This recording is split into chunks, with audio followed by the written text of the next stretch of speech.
What if I told you that LIE, a flat-out, made-up, no basis in reality LIE, travels SIX times faster than the truth on social media? 6 times. That's not a conspiracy theory, folks. That's MIT.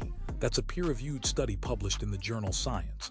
And the platforms that let it happen, they knew, they profited, and they did it anyway. Buckle up. Welcome back. Today we're cracking open a file that affects every single person watching this.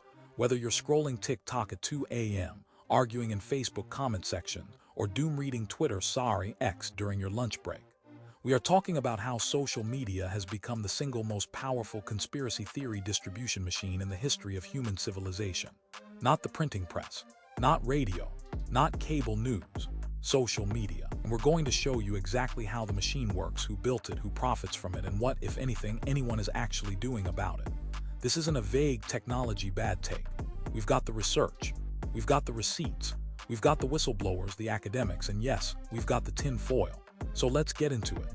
Social media platforms Facebook, YouTube, TikTok, X, Instagram collectively have more than 5 billion users worldwide. That's more than half the planet's population, all funneled through algorithms designed by engineers in Silicon Valley whose entire job is to keep you glued to a screen.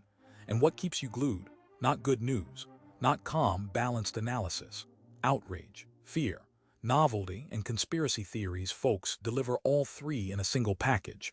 Let's start with what the researchers, journalists, and institutional authorities actually say, because the mainstream case here is already pretty alarming before we even get to the fringe stuff. The foundational piece of evidence is a landmark 2018 study out of MIT, published in the journal Science, and reported on by PBS NewsHour. Researchers tracked 126,000 stories shared by 3 million people on Twitter between 2006 and 2017. Their conclusion: false information spread farther, faster, deeper, and more broadly than the truth in all categories of information. False news was 70% more likely to be retweeted than accurate news. And here's the kicker: bots weren't the main culprit. Human beings did this to themselves. Twitter users, real flesh and blood people, were the primary engine spreading misinformation because false stories were more novel and triggered stronger emotional reactions like fear, disgust, and surprise. Then came COVID-19, and the machine shifted into overdrive. According to research reviewed at Washington University's Allen Business School, the pandemic didn't just spread a virus. It spread a contagion of conspiracy theories. As physical social structures collapsed, no bars, no churches, no offices, people flooded online spaces looking for answers. And what the internet gave them was a smorgasbord of misinformation. The research, led by postdoctoral scholar Benjamin Dow, found that as COVID conspiracy beliefs circulated online communities, social norms developed around them, meaning believing in conspiracies stopped being fringe behavior and started being in-group identity. And once a conspiracy theory becomes identity, it becomes nearly impossible to dislodge with mere facts. Take the 5G towers conspiracy as a case study. In early 2020, a claim circulated that 5G cellular towers were somehow linked to, or even causing, COVID-19. This started with a single misleading article that was quickly removed, but the internet had already seen it. Conspiratorial influencers picked it up. It jumped platforms from Facebook to YouTube to WhatsApp to Twitter. Within weeks, the BBC was reporting on physical attacks, 5G towers being set on fire in the United Kingdom, engineers being assaulted, legitimate infrastructure being destroyed, all because a fake claim went viral. And according to a 2024 study published in the Journal of Environmental Science and Innovations, co-authored by researchers at the Academy of the Police Force in Bratislava and the Armed Forces Academy of Slovakia, social media is being actively used to spread misleading, altered, distorted, deceptive, and or invented information in the form of conspiracy theories. And the speed, scale, and reach of modern platforms has made this a genuine national security concern, not just a social nuisance. Now, what about the platforms themselves? Do they know what's happening? Oh, they know. In 2021, Facebook whistleblower Frances Haugen handed over thousands of internal company documents to the Wall Street Journal. These documents, detailed, internal research conducted by Facebook's OWN teams, showed the company was fully aware that its platform was causing harm, amplifying divisive content, and that its algorithm actively promoted outrage because outrage generates engagement. and engagement generates ad revenue. The company's own researchers reportedly concluded that Facebook's recommendation systems were leading users toward increasingly extreme content, and Facebook executives reportedly shelved the findings. And how does the business model factor in?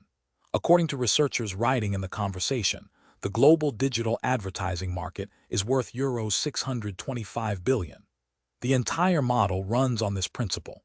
More clicks, views, and engagement equals more advertiser money. Incendiary, shocking, conspiratorial content gets more engagement, so advertisers, often unknowingly, end up funding the spread of fake news and conspiracy theories. The researchers wrote bluntly, "This is not an accident. Social media platforms know they profit from the spread of disinformation. The algorithmic radicalization pipeline is real, documented, and studied. A concept well established in academic literature and reported on by Wikipedia's research arm, holds that recommender algorithms on YouTube, Facebook, and other platforms drive users toward progressively more extreme content over time.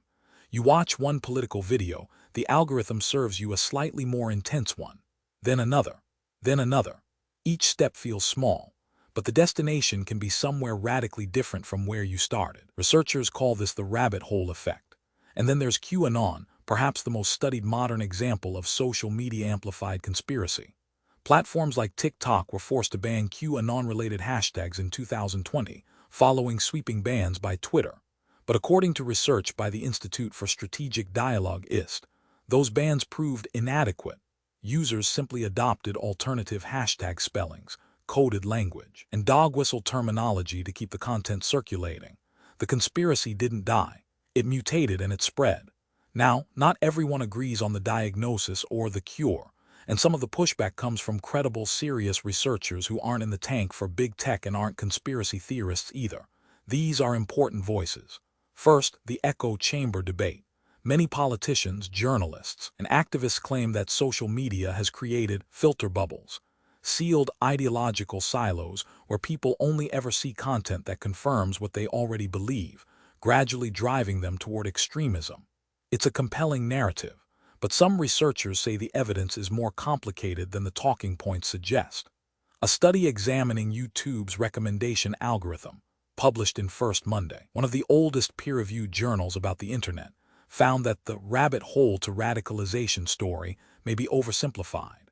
Their research, using both anonymous and personalized user personas, found that the algorithm didn't consistently push neutral users toward extreme content as dramatically as widely claimed. Some researchers argue the filter bubble effect is real, but smaller and more nuanced than the panic suggests, and that people actively seek out confirming content rather than being passively funneled into it by algorithms alone. This is a critical distinction. If the algorithm is purely to blame, the fix is simple: fix the algorithm. If human psychology, our innate preference for novel, emotionally charged, identity-confirming information, is the deeper driver, then the problem is far harder to solve. You'd essentially be trying to re-engineer human curiosity. There's also a serious free speech debate about moderation. When Twitter and TikTok banned QAnon hashtags, critics on the left and right raised questions. Some civil liberties advocates argued that platform-level censorship, even of genuinely harmful content, sets a dangerous precedent. Who decides what's a conspiracy theory? Who decides what's misinformation? These questions got explosive in 2022 and 2023 when the Twitter files were released. According to reporting in The New Yorker, the Twitter files, a series of internal Twitter documents released by Elon Musk after his acquisition, showed that Twitter had developed an overlapping network of formal rules and internal review boards that sometimes resulted in content suppression that went beyond clear-cut policy violations. Critics argued this showed institutional bias in moderation decisions. Defenders argued moderators were making difficult judgment calls under enormous pressure. The debate over who controls the information environment and whether the cure of moderation is sometimes as bad as the disease of misinformation remains genuinely unresolved. Some researchers also point out that not all conspiracy theories are created equal, and that lumping them all together as misinformation can itself be a tool of narrative control. Historically, some conspiracy theories turned out to be true. Government surveillance programs exposed by Edward Snowden, CIA MK Ultra mind control experiments, Tuskegee syphilis trials. So the alternative perspective worth taking seriously is this. The real danger isn't that people ask questions. It's that the environment in which they ask questions has been optimized for emotion, speed, and engagement rather than accuracy, depth, and nuance. And now, folks, we get to the good stuff. Because if we're doing an episode about conspiracy theories on social media, we have to go there. I've got a guest with me who goes by the name Tinfoil. This person is calm. They are collected. They have done more reading than you did in all 4 years of college. I may not agree with everything they say, but they are going to essay why it. Tinfoil, the floor is yours. All right, let's do this. You've been quiet this whole time, sitting there with your manila folder and your Earl Grey tea. First theory. Hit me. Thank you. Theory 1. The algorithms aren't a glitch. They're a feature. Social media companies don't accidentally amplify outrage and conspiracy theories. They were engineered to do exactly that. The Facebook whistleblower documents didn't reveal a company that failed to foresee harm. They revealed a company that studied the harm, documented the harm, and then buried the findings to protect revenue. Okay, to be fair, Frances Haugen's documents are real, and that part is actually documented. But you're suggesting it's intentional engineering, not negligence. Follow the money. The digital ad market is euros 625 billion.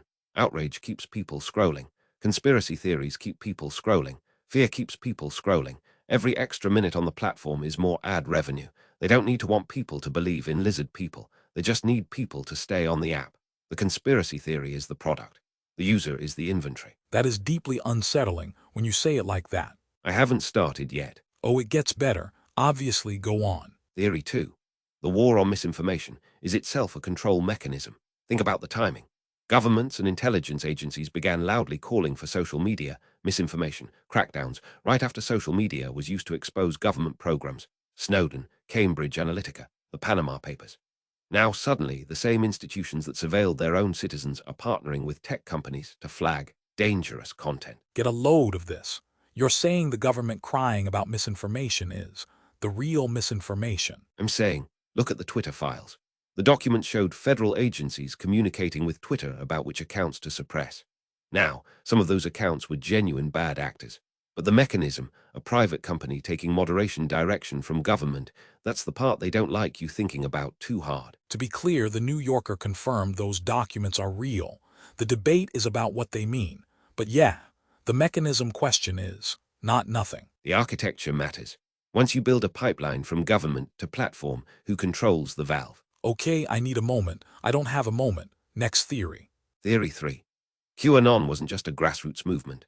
It spread too fast, too efficiently, across too many platforms simultaneously, using techniques, coded language, plausible deniability hashtags, cross-platform coordination that look less like a random internet community and more like an information operation. You cannot be serious right now. You're saying QAnon was what planted. I'm saying the ISD's own research showed that when platforms banned QAnon hashtags, the community immediately and smoothly pivoted to coded alternatives, a level of operational flexibility that typically requires coordination and resources. Who has those resources? Who benefits from a radicalized, paranoid, internally focused populace? Those are open questions. I'll grant you that the ISD findings are real. The who planted it leap is where I pump the brakes personally. But go on. Theory 4. The MIT study that showed false news travels 6 times faster than truth. That study was published in 2018. Platforms had that data. Advertisers had that data. The outrage machine was confirmed to be working in 2018, and yet nothing changed. No structural reform. No algorithmic overhaul. The engagement model stayed intact.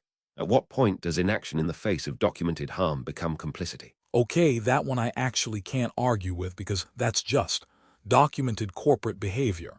That's not even a conspiracy theory at this point, that's a timeline. The line between conspiracy theory and documented fact keeps moving.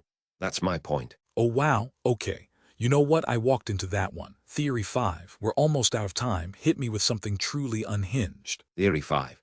The fact-checking industry. Third-party fact-checkers partnered with Facebook, Google, and YouTube to label content as misinformation. Sounds good. Now consider, who funds those fact-checkers?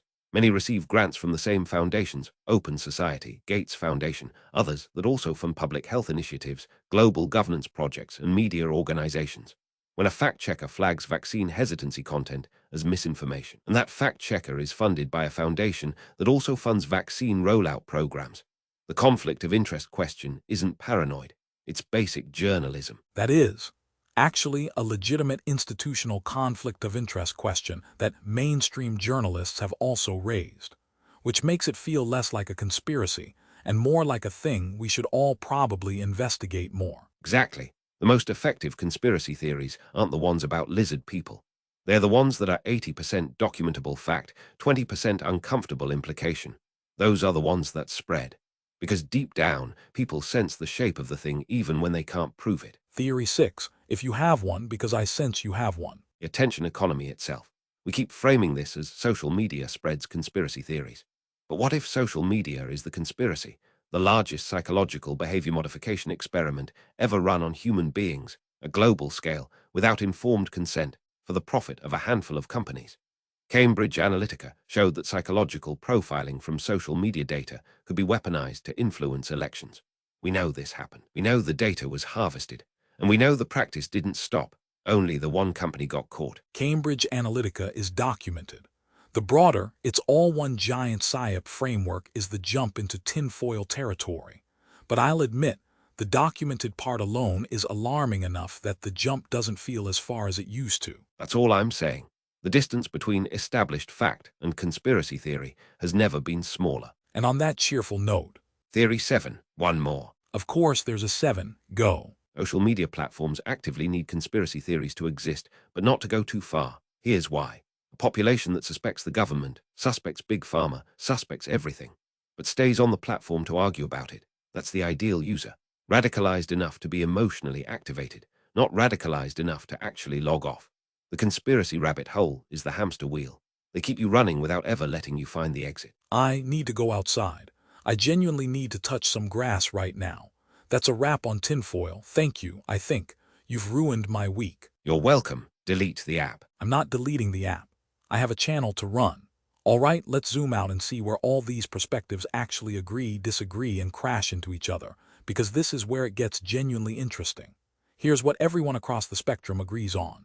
Social media has fundamentally changed how information, true and false, travels through society. The speed is unprecedented. The scale is unprecedented. And the potential for harm is unprecedented. From MIT researchers to Bratislava security academics to Facebook's own internal engineers, the data on this is consistent. False information travels fast, emotional content travels faster, and conspiratorial content hits every emotional trigger simultaneously. Where the mainstream view and the alternative/conspiracy view diverge sharply is on intent. The mainstream institutional frame is roughly, this is a complex problem of technology, human psychology, and insufficient regulation. Platforms are negligent and need oversight. The alternative and conspiracy frames say, this isn't negligence, the harm is the point. The engagement model is deliberate, the suppression is selective, the fact-checkers are compromised. The documented evidence, Frances Haugen's leaks, the Twitter files, the Cambridge Analytica scandal, sits uncomfortably in the middle of these two frames. It's too damning to be explained away by mere negligence, but not quite enough to prove a unified, coordinated global conspiracy. Both mainstream researchers and fringe critics agree that platform moderation is inconsistent and potentially biased. They just disagree on the direction of the bias. Mainstream critics say platforms don't do enough to remove harmful content. Libertarian and right-leaning critics say platforms over-remove legitimate speech. Both complaints can simultaneously be true, which is a sign of a moderation system that is genuinely broken rather than one that's merely serving one political master. The academic debate on filter bubbles is also worth noting. Some researchers say algorithmic radicalization is a massive, documented pipeline to extremism. Others say the evidence is more mixed, and that human psychology, not just algorithms, bears significant responsibility. The truth is probably both are true. Algorithms exploit pre-existing human tendencies, creating a feedback loop where it becomes impossible to separate the tool from the psychology it exploits. What even the most measured mainstream researcher and the most calm conspiracy analyst agree on. This system, as currently built, is not designed for truth. It is designed for engagement. And those two things are not the same. All right, here's the part where I reluctantly set down the megaphone and give you the straight truth, because that's what you came here for. The evidence is clear and overwhelming on the core mechanism. Social media platforms, as designed and as currently operating, amplify false information faster than true information. This is not disputed. MIT confirmed it. Facebook's own engineers confirmed it. The 5G tower fires, the January 6th insurrection, the COVID misinformation epidemic. These are real-world consequences of information spread gone wrong. The evidence is also clear that the platforms knew.